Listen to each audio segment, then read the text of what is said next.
Mas o jardinismo é a ciência que trabalha o jardim, a implantação de jardim, todas as composições. E o paisagista trabalha no sentido de criar essa atmosfera, o que é muito mais amplo.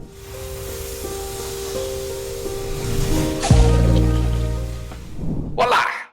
Esse é o nosso primeiro podcast Paisagismo Além do Jardim. E aqui temos Letícia e Takeda. E vamos falar a você sobre paisagismo. Oi, pessoal, tudo bem? Letícia aqui falando. Já trabalho em parceria com o Takeda há alguns anos. E a gente sentiu a necessidade, né, Takeda, de ter um podcast justamente difundindo o nosso papel na arquitetura, falando da atuação, do dia a dia, do como o arquiteto paisagista pode atuar no mercado e justamente mostrar que o que a gente faz é muito mais do que só um jardim, né? Tem um ramo, tem todo um mercado por trás que a gente pode trazer para vocês as possibilidades, as oportunidades, os detalhes do nosso dia a dia. E a ideia é justamente a gente conversar sobre isso, né? Difundir um pouco mais da profissão, trazer os conteúdos que a gente pode compartilhar para contribuir para todos os arquitetos. Quem quer se decidir, né, para que área quer ir, quem já se decidiu ou quem já está consolidado no mercado, acho que o Takeda pode compartilhar a experiência empresarial dele com quem já está consolidado no mercado, mas quer expandir a área de atuação também, entendendo as possibilidades que o paisagismo pode trazer, que são muito além do jardim. Exatamente. E tem uma frase do Paul Friedberg que ele fala, uma frase assim, que ele fala: o paisagista cria o cenário onde as pessoas vivem o teatro da vida. Para ver a importância do paisagismo, não só na questão da paisagem, ou de criar uma paisagem bonita, mas na experiência das pessoas em viver um dia a dia mais agradável, um dia a dia de mais bem-estar, e a importância dessa profissão na vida de todos nós. Exatamente. Sabe quando eu escuto essa frase, ela vem na minha cabeça toda vez que a gente está concebendo um projeto e a gente vai pensar em todos os fatores que a gente coloca ali naquele projeto, de que o cenário onde as pessoas vivem o teatro da vida, ele tem uma atmosfera envolvida, né? Na cenografia a gente cria atmosferas. Então, quando um projeto está nascendo, ele não nasce só de uma vegetação, ele não nasce só de um layout, ele vai nascer de uma iluminação, ele vai nascer de um som, de um aroma, né? Eu acho que cada elemento que a gente coloca no projeto cria essa composição. Como a gente vai direcionar, né, a experiência do nosso usuário? Qual experiência a gente pode oferecer para essa pessoa no lugar? E para ver o poder que tem o paisagismo, né? Quando fala em atmosfera, os americanos têm uma palavra que eu acho que define melhor do que a atmosfera, que é environment, que é essa bolha que nos segue, né? A bolha que nós estamos sempre envoltos, e é o ambiente, e que isso pode ser degustado pelos 5 sentidos. Isso que é maravilhoso do paisagismo. É essa forma de poder estar criando esse environment, essa bolha em volta das pessoas, que vai trazer aromas, sensações, tato, né? E é muito bacana. Além da questão cultural, que hoje a gente está trabalhando muito, é como certos elementos podem trazer memórias afetivas bacanas para o espectador, para aquele que está degustando, está apreciando, está vivendo aquela atmosfera dentro dos ambientes que nós criamos. Exatamente, acho que isso faz parte de uma composição consciente, né? Acho que sempre na faculdade de arquitetura a gente fala o que esse projeto é no ambiente. Ele é tecido, né? Ele é um marco, ele é um destaque, ele está se mesclando com essa paisagem urbana. Eu acho que a mesma coisa vale para o paisagismo. Quando a gente traz memórias afetivas, traz um conceito cultural, a atmosfera que a gente cria para as pessoas viverem a vida ao ar livre é muito mais aconchegante, né? Muito mais acolhedora e tem muito mais chance de que seja um espaço que vá ser realmente utilizado, né? Dependendo da atmosfera que você dá para um empreendimento, num pavimento térreo, por exemplo, você pode valorizar o entorno. Se você tem gentileza urbana, se você tem algum elemento marcante, né, que cria um endereço, cria um local ali. Exatamente. Mas agora, para ver como o paisagismo tem várias vertentes, ele pode criar vários assuntos, e esse é o nosso objetivo desse podcast, é trazer todos esses assuntos para vocês e que a gente possa mostrar um pouco daquilo que a gente faz no dia a dia. E eu vou te contar um sonho, Letícia.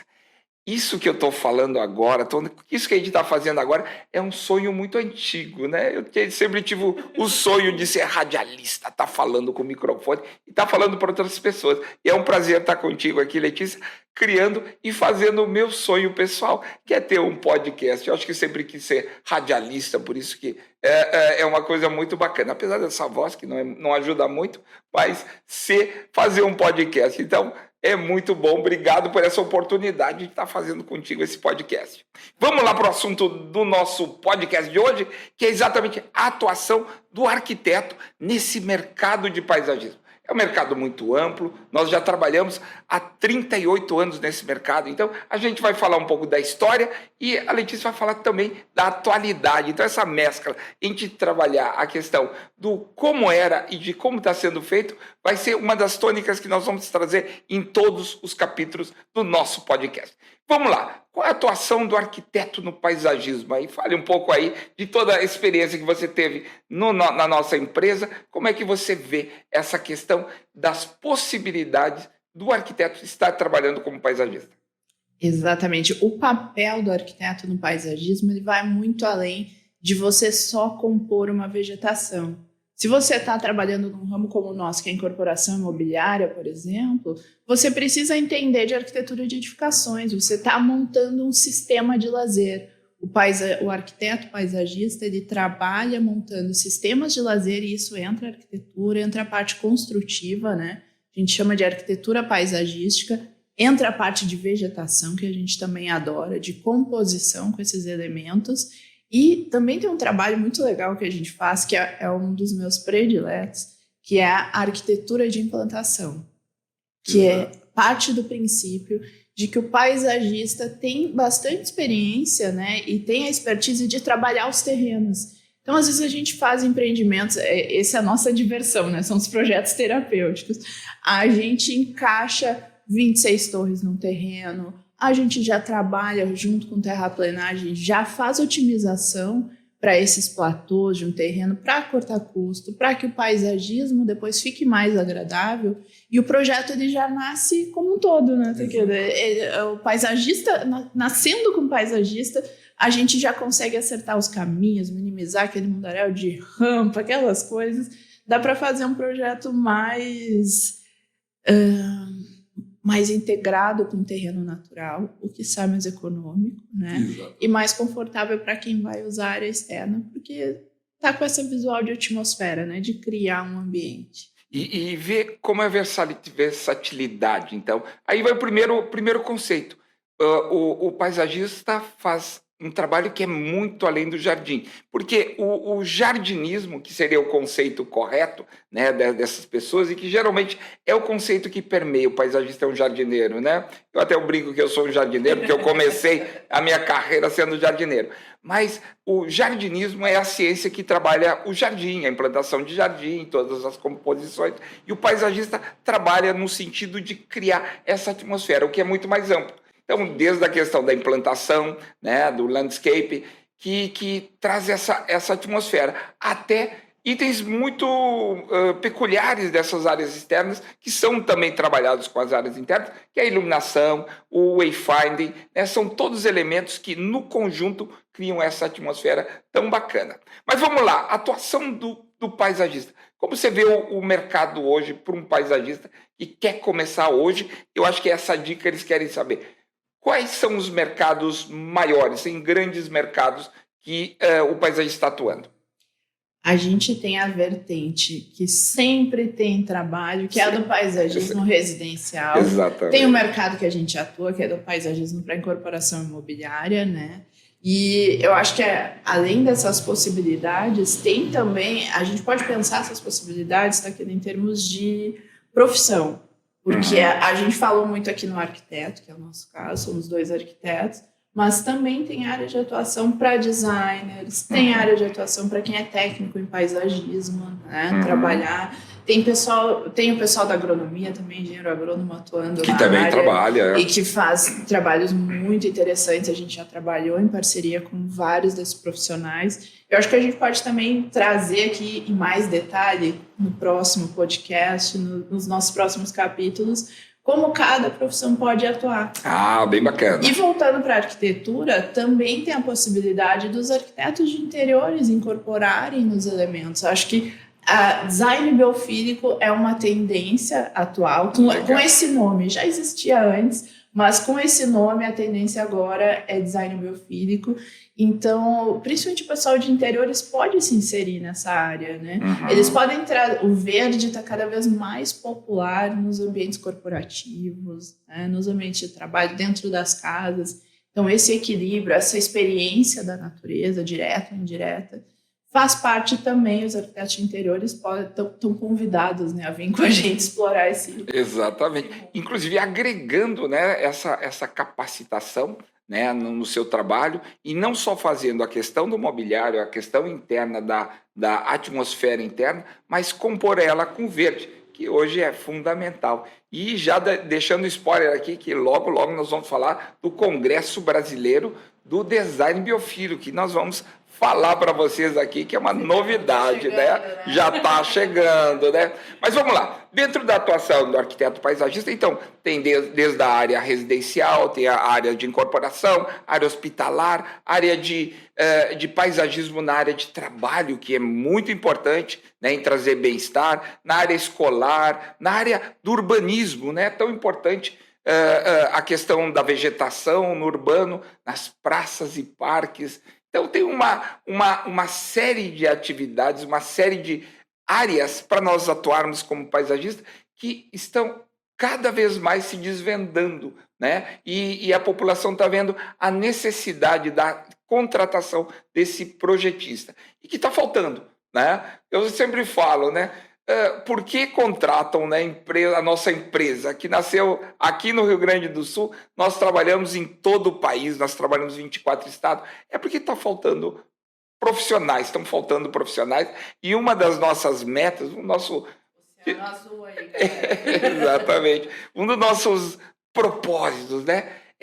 Agora que eu cheguei aos 60 anos, 38 de carreira, é poder compartilhar, né, todo esse conhecimento que foi conquistado, né, sem muita internet. Nós não tínhamos muitas informações, né, não tinha muitas fontes, mas que na prática, né, a gente conseguiu chegar na nossa empresa com 33 anos e ter quase 2.000 projetos, o que é muito bacana para uma empresa dentro do Brasil. Exatamente. Não, e, gente, é muito engraçado. A gente começa a trabalhar com Takeda, a gente vê diretamente assim, a dualidade do empresário para o professor. O professor sempre ganha, né? O empresário é bem assessorado, bem sucedido, mas o professor sempre ganha. Então, acho que isso é uma das coisas mais legais que a gente tem aqui, já nesses anos todos trabalhando juntos, que é justamente a questão do ensino, do querer compartilhar, do aprendizado, assim. Então, isso cria conexões, né? E cria conexões para uma vida. Eu acho que assim como criou comigo, também várias pessoas que passam aqui pela empresa criam esse vínculo. Acho que isso é uma coisa bonita. É muito bacana. Que a gente tem. Mas a gente não está aqui para falar da empresa, né? Vamos voltar para o nosso tema. Acho que a gente podia falar aproveitar a tua veia de professor, tá? Legal. Vamos falar de tendência? Vamos falar de, né, design biofísico, neuroarquitetura. Acho que a gente tem muitas coisas crescendo também. Tem esse movimento que veio com muita força também, com outros colegas paisagistas, que é voltar às nativas, recomposição dos biomas. Exatamente. Né? Fala um pouquinho, Takeda. Vamos usar aqui o Takeda professor no podcast. Legal. E essa questão de professor já veio desde o início. Eu saí da faculdade e fui virar professor, né? Já era uma coisa que estava muito forte na alma, né? Essa questão de ensinar. E é importante falar, Letícia, que o ensinar me faz aprender mais. Né? Hoje eu estou fazendo mestrado, né, com essa idade, estou fazendo mestrado em Lisboa, e buscar essas novas tendências vem desse objetivo. No objetivo de ensinar, a gente tem que sempre estar se alimentando, sempre tem que estar buscando essas novas tendências, né? De buscar a questão da biofilia, que foi fundamental, e nós temos o nosso Congresso Brasileiro de Design Biofílico, que logo vamos estar falando dele. Tem a questão da neuroarquitetura, né? Que com a Andréia de Paiva, né? Nós começamos todo esse movimento, foi muito bacana, e que são ciências que vêm ajudar a nossa profissão. E hoje, dentro do meu mestrado, né, em Design de Interação, toda a parte tecnológica da inteligência artificial, da realidade virtual, da questão do metaverso, que nós estamos desenvolvendo alguns projetos já dentro do metaverso, são todas tendências e atualidades que cada um deles merecia um podcast, né? Exato. E agora falando da neurogênese, né? Que a neurogênese é exatamente buscar e recompor a nossa mata nativa, né? O nosso ambiente natural. A neurogênese é uma ciência que já existe há algum tempo, mas que tem sido pouco comentado, né? Começou com o paisagista Chassel, no Rio de Janeiro. Inclusive trabalhei com ele no Citar América. E lá ele já fazia esse trabalho de criar o paisagismo com o objetivo da recomposição nativa. Inclusive o Projac do Rio de Janeiro, o projeto onde está a Rede Globo, onde estão todos os prédios, né?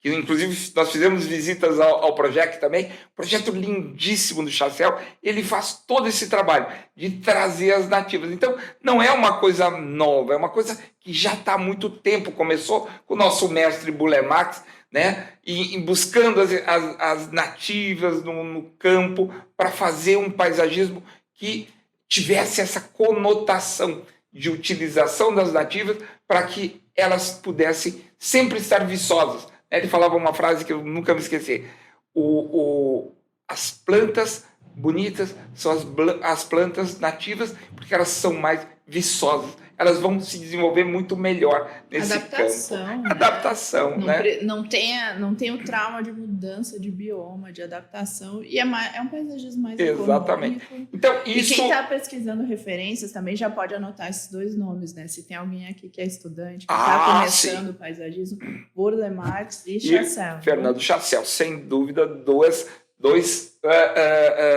gigantes, né, nessa área de recomposição. Apesar de eles já terem morrido, isso está vindo com muita força hoje e é uma tendência muito importante, porque sempre tem a questão do ovo ou da galinha, né? Nós, como os paisagistas, a gente sabe, né, que a utilização de nativas é importante, nós temos que utilizar, mas como o mercado não utiliza e não consome muitas nativas, os produtores não produzem.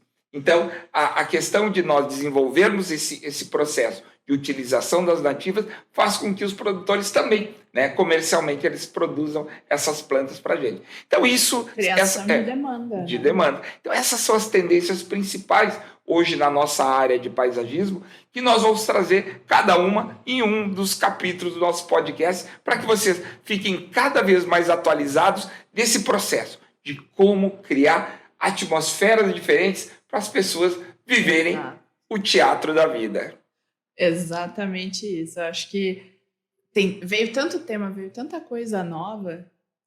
Metaverso é muito além do jardim mesmo, gente. Vem com a gente que a gente vai explicar mais, né? É isso aí.